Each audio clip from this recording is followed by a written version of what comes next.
Mascot owners face a difficult decision. Let's have a look. Hello everyone, I'm Florian Heise and welcome to another episode of Heise Says. I thought we'd have a look at this article about really the terrible two decisions that owners of Mascot Towers now face, and many of them potentially going bankrupt.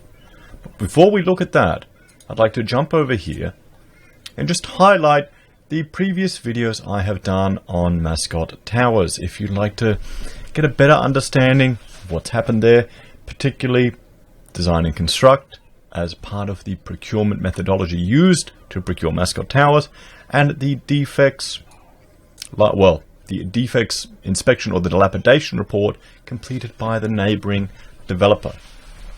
Because as we can see, and let's move this here, we've got Google Earth, and I've been pinning different buildings with issues, particularly in Sydney.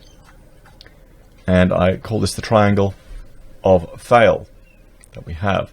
This is a continuing issue. And later today I will report on another building that is facing similar issues.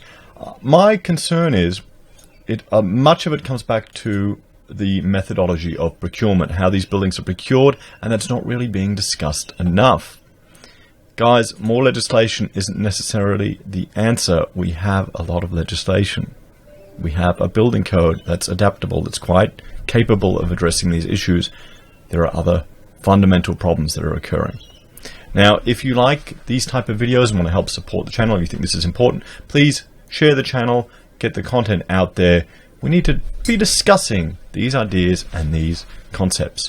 One solution I'm trying to encourage is a dual or multi-certifier system to ensure the traditional police of the industry can not be compromised in their methodology without having to just get more and more red tape.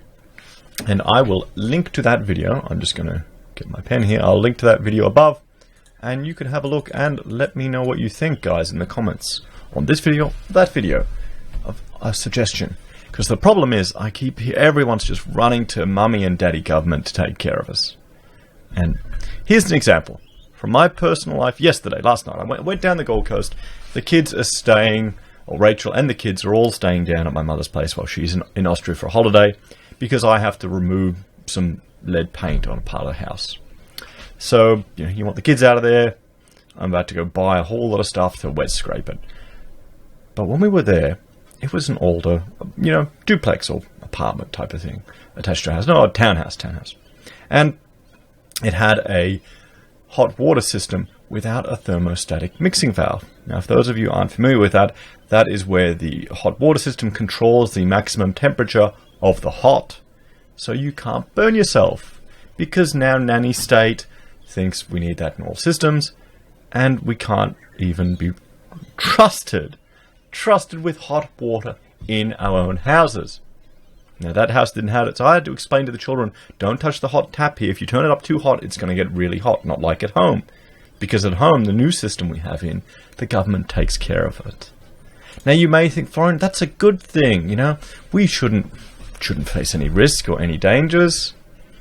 But what do they tell you about overprotective parenting of children? Maybe that has something to do with the generation that's terrified the world is coming to an end and gluing themselves everywhere and needs safe spaces and can't handle any criticism or stress. Maybe. It's all coming down to hot water systems. I may be jumping at conclusions there, and I have definitely gone off topic, but I tell you, that bloody annoyed me. So I'm going to have my stein of coffee and we'll get into this. So, residents of the evacuated Mascot Towers are being forced to consider two options to fund urgent remediation works at the 132-unit complex, but fear they won't be able to afford either.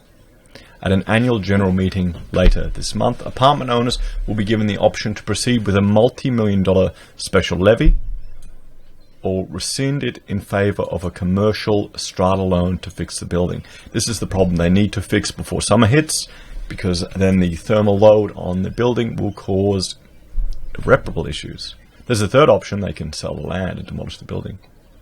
But here's the thing: there'll be some people in this complex where their unit isn't even affected, but because these body corporates or these strata organizations seem to be some quasi-socialistic all in, you're kind of, screwed anyway.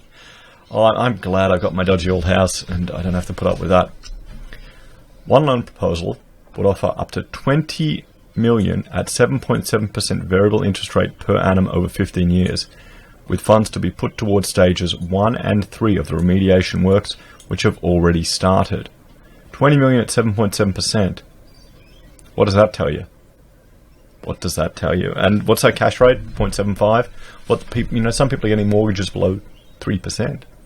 One resident who did not want to be named said, "The options presented to us as owners are like choosing a preferred execution method." Another owner said both options are very bad, adding he had spoken with a bankruptcy lawyer on Wednesday morning. Well, here you go. People are having to face this. And, I feel sorry for the people. I do. But have a look at some of these other videos to get a bit of a broader understanding there. There are more issues in Sydney. And if we have a look here, I'll bring up this image. The black line represents the amount of foreign investment in our housing as a share of building approvals. It was over 90%. You can see how overheated the market is. The market was, and it's come off. And here is another quote I will bring up from Matt Berry. So 24% of the country's GDP growth was in just an area from Sydney CBD to Macquarie Park for the entirety of 2016. So nearly a quarter of all of the growth in GDP in the nation was in that area. So based on those two bits of evidence there, I would say this sector has overheated. Although Mascot Towers is older than that, so there are some systematic issues.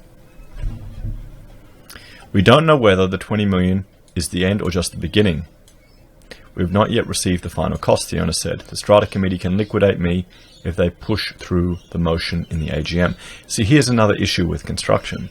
There can be latent conditions, there can be unknown that you do not discover until you open up something or you do some work or you need to do some rectification. That's just how it is. Buildings are one-off, unique works. Okay, and you need to allow a contingency in your budget. See, that $20 million, that should include a contingency for unknown factors which could happen during the construction. A survey last month by the Buildings Owners Corporation found more than a third of owners cannot pay their portion of the levy because banks and other lenders are refusing to assist. Well, here you go. The banks don't want to assume that risk. They don't want to tie their risk to this asset. Maybe they're just going to have to sell and incorporate this cost off the value of their property and get out, but then they'll declare bankrupt. Well, it looks like what's going to happen. Resident Brian Tucker said the need to finalize a payment option had intensified after engineers warned that as weather warms, the building will be under significantly more pressure. He said the uncertainty of the situation is at the back of your mind at all times. It's the first thing you think of in the morning and the last thing you think of at night. Just how am I going to get out of it? He said. It's a nightmare. There's just no easy way out. Just to see Mascot Towers boarded up, it's just horrible memories. Well, yeah. Residents of the 132 apartments were evacuated in June over cracking in the primary support structure and facade masonry, causing fears the building had become unstable. Now, you've got to remember there's going to be more and more people calling for more legislation, more government involvement, but this same type of issue has happened in completely government-procured buildings. Just look at public housing in the UK. Look at the disasters that were happening there, where panelized systems are collapsing off buildings, where they've had to protect the fixing methods by cladding them in new materials, have contributed to disaster and fires.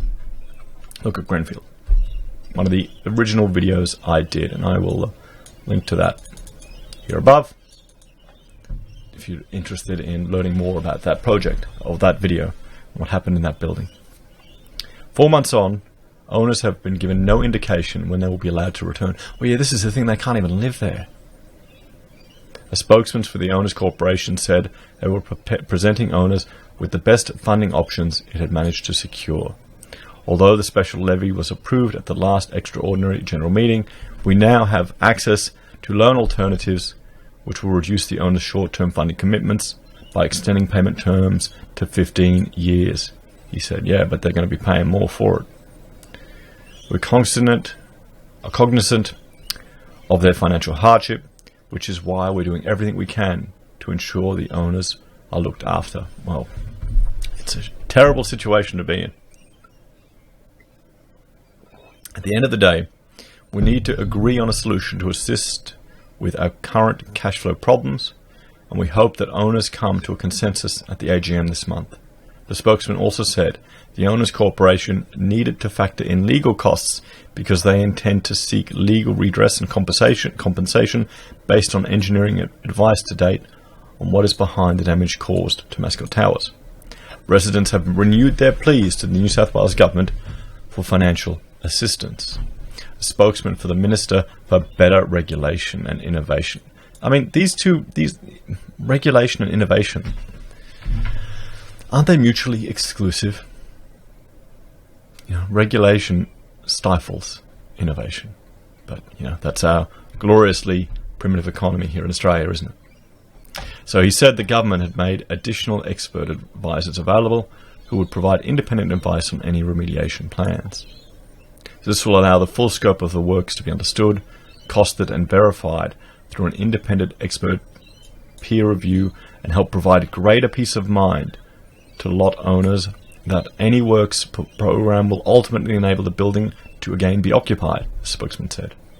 Better Regulation Minister Kevin Anderson told Parliament last month rental assistance for owners had been extended by 6 months, covering residents until March 2020.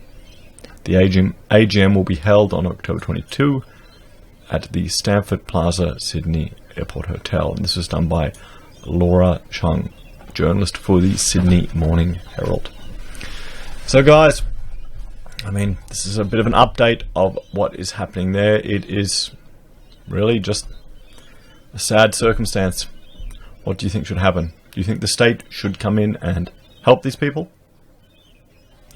Do you think the interest rates are exorbitant? Would you buy an apartment there if the cost was cut significantly? Would you go in there at all? Would you take the risk? Let me know what you think in the comments. Guys, thank you for watching. Like, share and subscribe.